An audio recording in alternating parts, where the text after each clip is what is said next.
Miss হবে না আপনার পছন্দের টিভি শো। দেখুন জি5 অ্যাপে একদম ফ্রি। থাক না আজরাই, দোষ গুণের ঝগড়া তোলা থাক দিনের আলোর জন্য। এখন কেবল আমরা একে অপরকে ভালোবাসি। আমার জন্য জামা কাপড় কিনতে গিয়ে তোমার সবার কথা মনে পড়ে গেল। আচ্ছা রাই, তোমার সবসময় সবার ব্যাপারে ভাবা ছাড়া আর কোনো ভাবনা আসে না মাথায়? তা আসে না।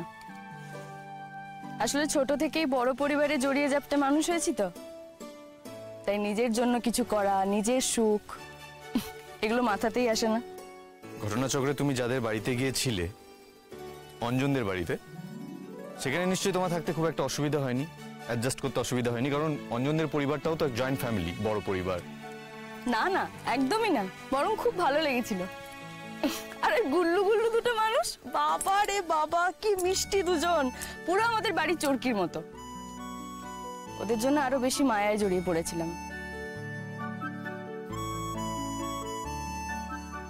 একটা কথা জিজ্ঞেস করবো রাই?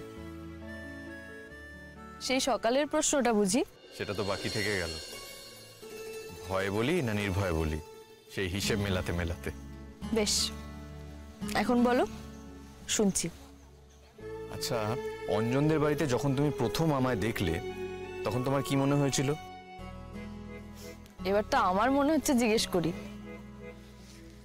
ভয়ে বলি না নির্ভয়ে? কেন? প্রশ্নটা বুঝি কঠিন, আর উত্তরটা বুঝি অজানা। না, বরং বড্ড বেশি রকমের জানা। কিন্তু তুমি শুনলে যদি তোমার খারাপ লাগে? তুমি হারিয়ে যাওয়ার পর আমার যতটা খারাপ লেগেছিল, ততটা খারাপ আর কিছুতেই লাগবে না। তুমি নিশ্চিন্তে বলো। মনে হয়েছিল পালিয়ে যাই। আসলে দিশেহারা হয়ে গেছিলাম। মনে হয়েছিল যদি ওখানে থাকি আবার তোমার মুখোমুখি হয়ে যেতে পারে, তার থেকে বরং পালাই। পালালে না কেন? ভেবেছিলাম ওদের বাড়ির অনুষ্ঠানটা শেষ হোক, তারপর ওদেরকে বলেই ওখান থেকে চলে যাব। কোথায় যেতে? কেন? কালিম্পংয়ের ওই স্কুলটায়, যেখানে যাব বলে বাড়ি থেকে বেরিয়েছিলাম। কিন্তু ওখানে তুমি কি করে যেতে? ওরা তো জানতো যে তুমি হারিয়ে গেছো। ওখানে গিয়ে কি বলতে তুমি? কি হলো, চুপ করে গেলে কেন? একটা কথা হঠাৎ মনে হলো। কি? যারা হারিয়ে যায় তারা কি সত্যিই হারিয়ে যায়, নাকি হারিয়ে থাকতে চায়, সরে যেতে চায়? হয়তো তারা যে সংসারে থাকে, যে মানুষগুলোর মাঝখানে থাকে, সেখানে সে তার নিজের অস্তিত্বের অপ্রয়োজনীয়তা ফিল করে। সেই জায়গাটা হয়তো দম বন্ধ করে দিতে থাকে। সামনে থেকে সরে থাকা যায় না, তাই হারিয়ে যায়। একদম একদম ইচ্ছে করে হারিয়ে যায়।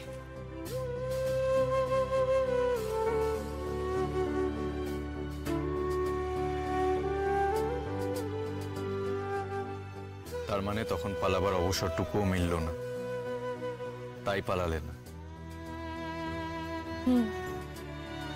তার মানে আমি তোমার জন্য অযাচিত ছিলাম।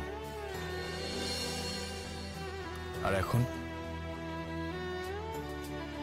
আমিও বোঝার চেষ্টা করছি।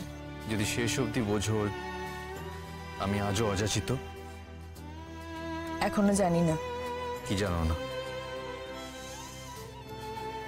এই প্রথমবার আমরা একসঙ্গে বাইরে ঘুরতে এসেছি অনির্বাণ। চলো না, এই জায়গাটাকে একটু উপভোগ করার চেষ্টা করি। এই বিরাট খোলা আকাশটার নিচে দাঁড়িয়ে একটু খোঁজার চেষ্টা করি কে কোথায় আছি। রাই, তুমি আমাকে কখনো মিস করোনি? একটুও মিস করোনি আমায়? তোমার একবারও আমার কথা মনে পড়েনি? সত্যি কথা বলো তো, একবার আমাকে দেখতে ইচ্ছে করেনি তোমার? মনে হয়নি যে আমি যদি অনির্বাণের জীবন থেকে হারিয়ে যাই, অনির্বাণের কি হতে পারে? এই যে কটা দিন তুমি আমার জীবনে ছিলে না রাই, প্রত্যেকটা দিন আমি হাহাকার করেছি। আর তুমি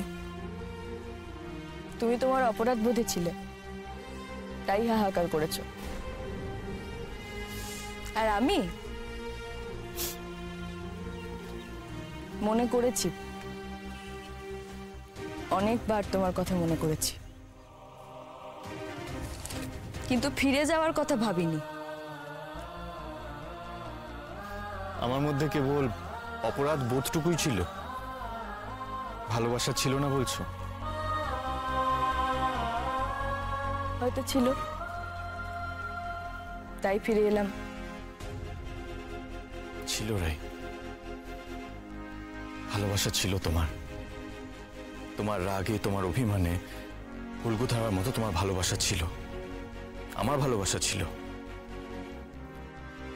রাই, জগতের একটা চরম সত্যি জানো তো কি? একজন তাকে সব থেকে বেশি কষ্ট দেয় যাকে সে সব থেকে বেশি ভালোবাসে। এটা আঘাত দেওয়ার যুক্তি হতে পারে না অনেকবার।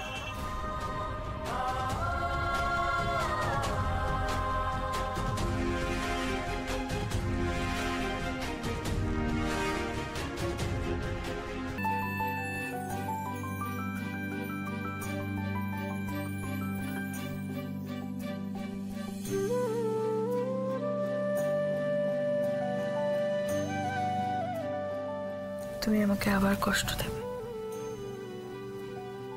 আবার কাঁদাবে, আমি জানি।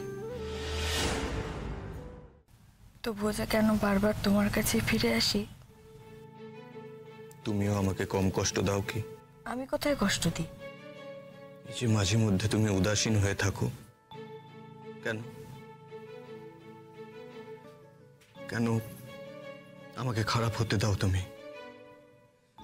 কেন আমাকে ভুল করতে দাও রাই? কেন শাসন করো না আমায়? কেন বকো না আমায়? আমি জোর করব কেন? আমি যদি বুঝতে পারি তোমার ভালোবাসা নেই, তাহলে জোর করে কি কিছু আদায় করা যায়? ভাই, তুমি বোঝো না কিচ্ছু? সত্যি কিছু বোঝো না? তোমার এই নিরুত্তাপ উপেক্ষা করা যে আমায় যন্ত্রণা দেয়। ও, তার মানে দোষ শুধু আমারই, তাই তো?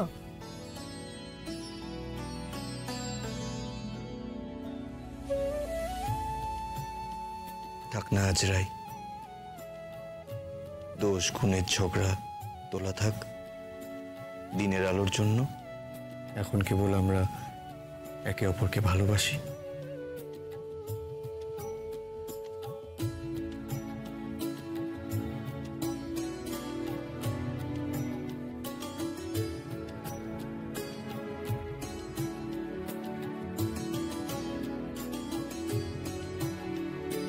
জি5 ডাউনলোড করুন আর সব এপিসোড দেখুন একদম ফ্রি।